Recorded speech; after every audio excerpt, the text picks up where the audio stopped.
यहाँबाट पछाडिबाट अनि बुवा हामी कहाँ जानलाई जलजला बुवा हामी जलजला जाँदैछौँ। अनि आज हाम्रो बुवाले हामीलाई गाइड गर्नुहुन्छ होइन बुवा? आज बुवासँग हामी जलजला जाँदैछौँ। तपाईँहरूलाई पनि सानोबाट यसो भिडियोलाई फलो गर्नुलाई कुन बाटो छ थाङबाट कसरी जाने भनेर हामी यो सबै भिडियोमा जानेछौँ होइन।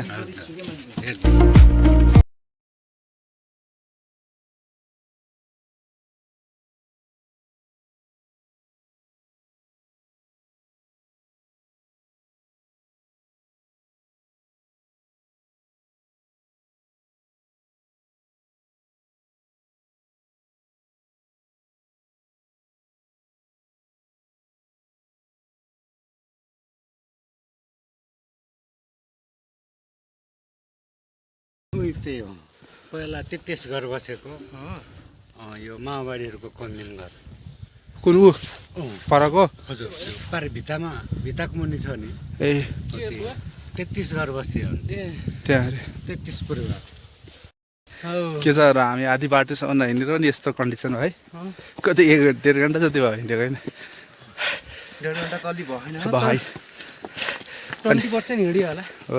अनि कस्तो छ हाम्रो आजको यात्रा? राम्रो छ।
हामीलाई हरेक मोड हाम्रो बुवा साथ दिँदै होइन बुवा?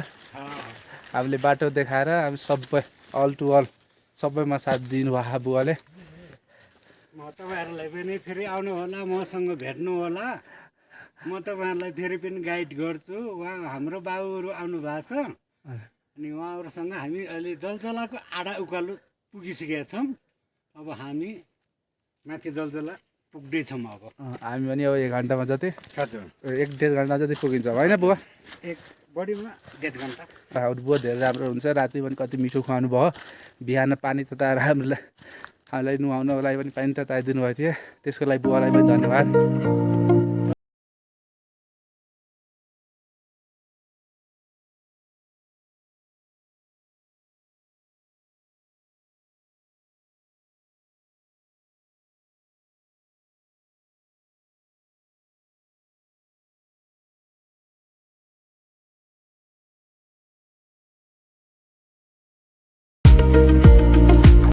हो यो हजुर राति यहाँ बस्न पाइन्छ होइन? पाइन्छ मजाले, खालि खानाको पिनाको व्यवस्था आफै गर्नु पर्यो। यहाँ चाहिँ होटल होइन यो। सबै मात्र घर बनाइदिनु भएको मात्र कपडा छ भने अनि बस्न पाइयो, पकाउने चिज पाइयो भने त्यो हो। अनि उताको डाँडा चाहिँ त्यो अलिकति उताको डाँडा देखिएको छ नि, त्यो डाँडा भनेको पहिला माओवादीहरूले तपाईँले कहाँबाट पुग्नुहुन्छ? उता त्यहीँबाट स्टार्ट भएर माओवादी हजुर स्थापित भएन उनीहरूले आफ्नो सञ्चार आफ्नो ऊ चाहिँ त्यहाँबाट चालु गरेको थियो एफएम ए रेडियो हामी जलजलाको बाटोमा छौँ के छ तिर्लोकीजी सकिन्छ नि सकिन्छ 3 घन्टा त हिँड्न सक्यो अब 2 घन्टा हुँदैछ अब मिठो सकिन्छ सकिन्छ बढी मात्रै 1 घन्टा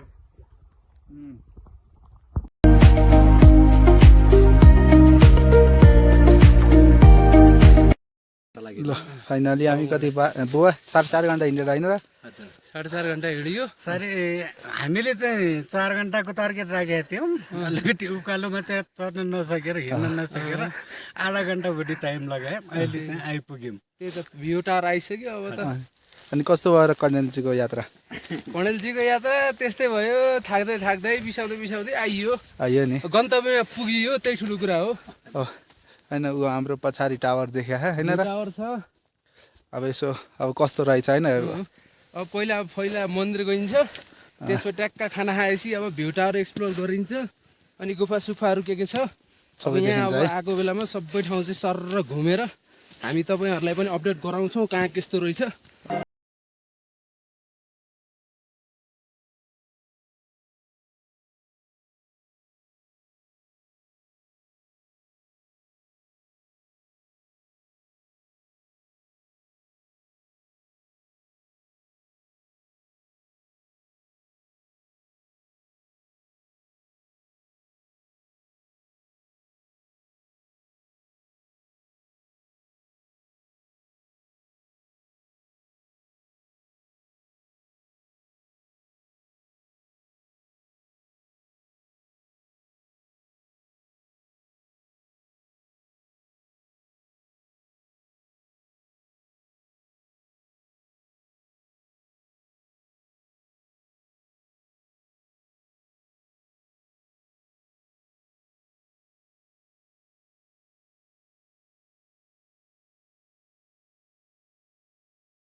साइडमा छौँ हामी 3150 मिटरमा छौँ रोल्पा जलजलामा छौँ थकित भएर अब हामी विश्राम गरिरहेछौँ खानाको प्रतीक्षामा छौँ हामी अब हेर्न सक्नुहुन्छ तपाईँले यी पछाडि भ्यू हेर्न सक्नुहुन्छ तपाईँहरू हेर्नुहोस् कति मिठो छ होइन सुतेर भ्यू देखाएर जोगिँदैन छोड्दा के छ माथि त सबै सुविधा छ नि होइन सब सुविधा खाना बस्नदेखि लिएर के अरे मासु र भातको दालको 400 रहेछ र बस्नु 200 सस्तो रहेछ होइन बस्न त सस्तो रहेछ नि 200 भने त सस्तो भयो नि होइन र यहाँबाट पछाडिबाट भ्यू पनि देखिन्छ भ्यू देख्यो दामी देख्यो नाइट काम हान्यो भने उता ऊ पनि छ होइन धर्मशाला पनि रहेछ यता पनि वेल फेसिलिटी पनि रहेछ तर धर्मशालामा त यो राम्रो छ नि यहाँ किनकि 200 रुपियाँ जति लिन्छ 200 रुपियाँ लिएपछि बस्नलाई खानालाई लुगा पनि दिन्छ रातिमा होइन र त्यही धर्मशालामा त फ्री अफ कस्ट हो तर आफ्नो कपडा लिएर आउनु पर्यो तर यहाँ त जब 200 अनि धर्मशालामा बस्यो भने खाना दिन्न फेरि यहाँ खाना 400 र 200 600 रुपियाँ होइन र 600 महिना हुन्छ माथि बरु आयो बरु माथि नै आयो भने भयो के थावाङ बस्नु भन्दा बरु यहाँ माथि आएर बस्यो रमाइलो गऱ्यो ग्रुपमा आयो भने झन् रमाइलो हुन्छ नाइट क्याम्पको लागि उता बनाइदिनु भएको सुविधा नै बनाइदिनु भएको सही ल हाम्रो जलजलाको यात्रा अहिले यति नै छ अहिले अब यसले टावरमा जानु बाँकी छ अहिले टावरको अहिले भिडियो आउने छ है ल अहिले खाना खान जाऊँ है हुन्छ